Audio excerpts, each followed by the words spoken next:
nanti. Dan di akhir cerita nanti tugas kalian adalah membuat gosip ulang. Siap semuanya? Oke, kita mulai.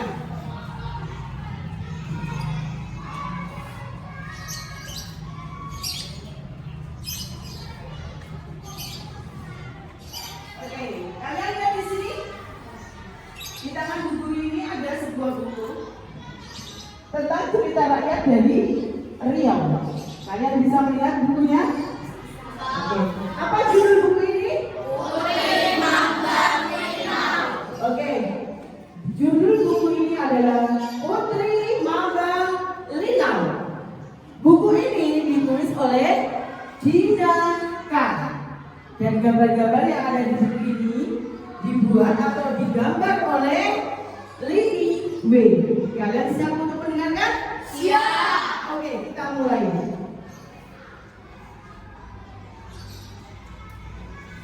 Tetapi sebelum kita mulai, Ibu akan memperkenalkan beberapa kosakata yang mungkin kalian kurang mengerti. Ya, nah mungkin kalian sudah pernah mendengar kata-kata bidadari? Belum. Oke. Bidadari itu adalah putri yang berasal dari kayangan atau dari surga. Itu menurut cerita rakyat. Kemudian riang, apa artinya riang? Riang itu juga gembira.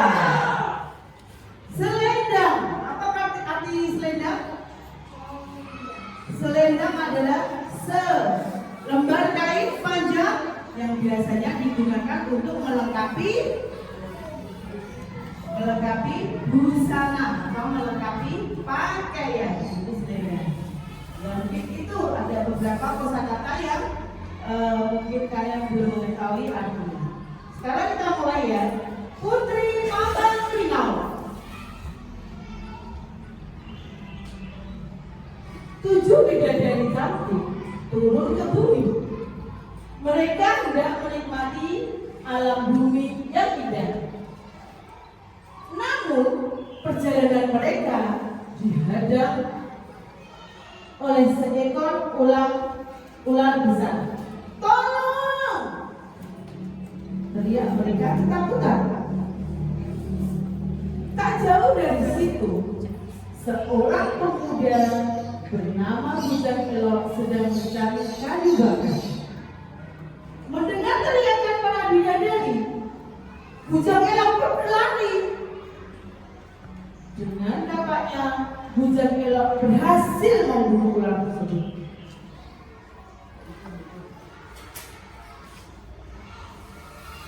Para bidadari mengucapkan terima kasih kepada Bujang Elok. Sebagai ucapan terima kasih, kami akan memasakkanmu makanan yang enak, kata mereka. Tentu saja Bujang Elok mau. Sudah lama dia hidup sendiri dan makan dan minum seadanya. Para bidadari pun memasak masakan yang enak di rumah Bujang Elok. Salah satu bidadari membuat Bujang Elok jatuh cinta. Apakah dia mau menikah denganku ya? Tapi aku cuma manusia. Batin Bujang Elok.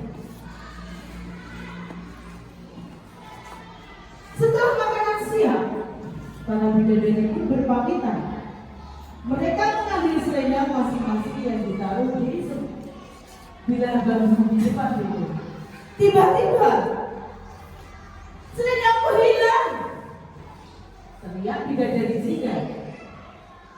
Para bidadari pun kebingungan. Mereka membantu mencari selendang itu, tetapi tidak ketemu.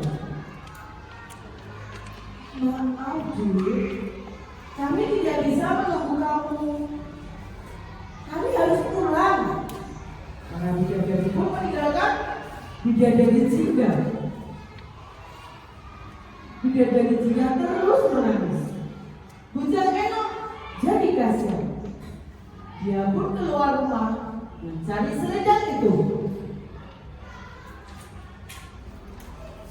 Ternyata selendang itu diterbangkan angin. Bujang Elok menemukannya tersangkut di ranting pohon.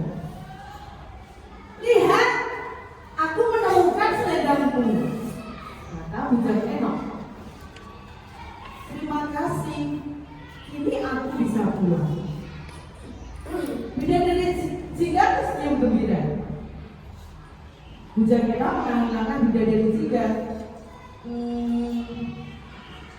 Maafkan kelancanganku, tapi maukah kamu menikah denganku? Aku ingin hidup bersamamu. Bujang Enok memberikan diri. Bidadari Jika tertegun. Dia tak menyangka Bujang Enok melamarnya. Bolehkah aku meminta izin dulu kepada Raja Bayangan?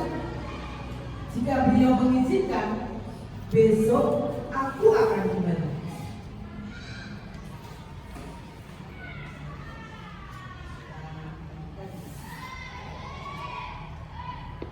Namun Putri Mambanglino menepis kecemasannya. Dia pun mempersiapkan diri untuk tarian terbaik. Dalam hati, dia terus berharap agar tidak terjadi hal yang buruk nanti.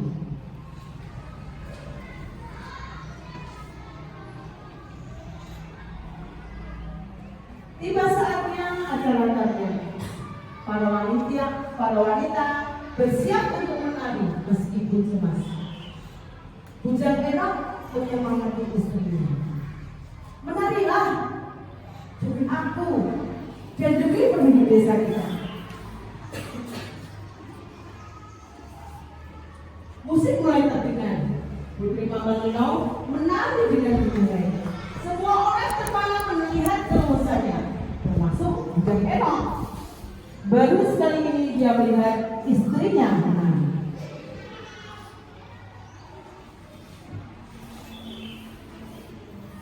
Saat menari, mata Putri Mambanglino terpejam. Dia was-was apa yang akan terjadi pada dirinya. Ternyata kekhawatirannya jadi kenyataan. Putri Mambanglino merasakan kakinya melayang. Putri Mambanglino membuka matanya lebar-lebar. Ternyata tubuhnya telah jauh dari lantai. Orang-orang memandanginya dengan cemas, termasuk Bujang Enok.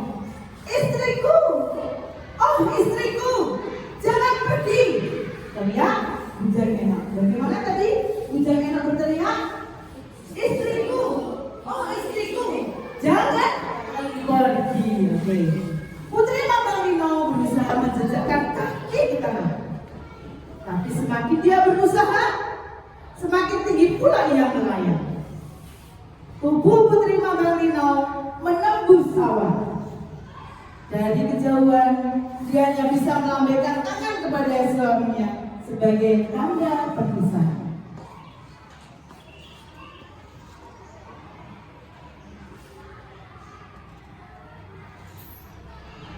Oh, betapa setianya kau padaku, puji sang raja.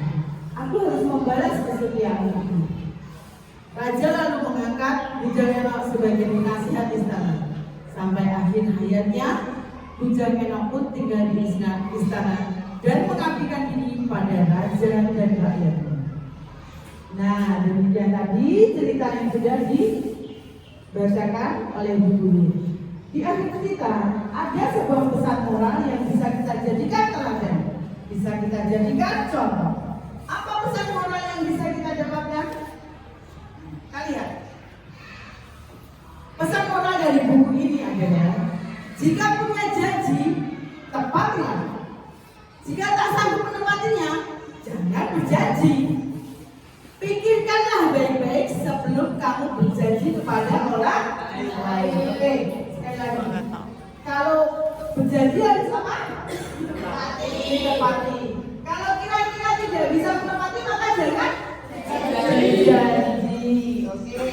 Dan satu lagi, pikirkanlah baik-baik sebelum kamu berjanji kepada orang lain. Kira-kira ada yang bisa menceritakan kembali tentang cerita yang sudah Bu Guru sampaikan? Silakan, Suci.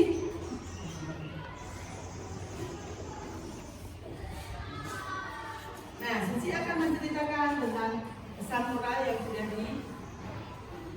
bisa diambil dari buku ini.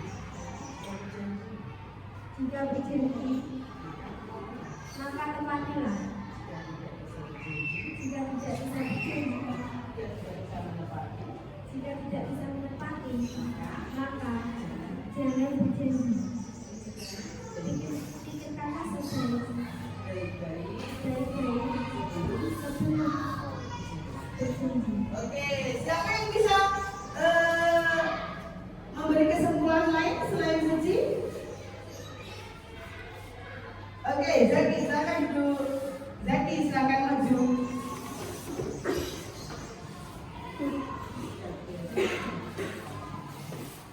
Kita berjanji harus ditepati. Selain itu Zaki, Kita tidak bisa menepati maka jangan berjanji. apalagi Zaki? Ingatlah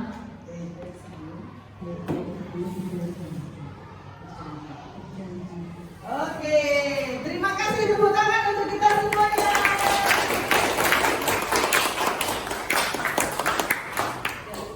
Anak-anak, itu tadi sebuah cerita yang bisa guru bacakan untuk kalian. Nanti kalau kalian masih kurang puas atau masih ingin membaca buku, bisa kalian baca di pojok baca.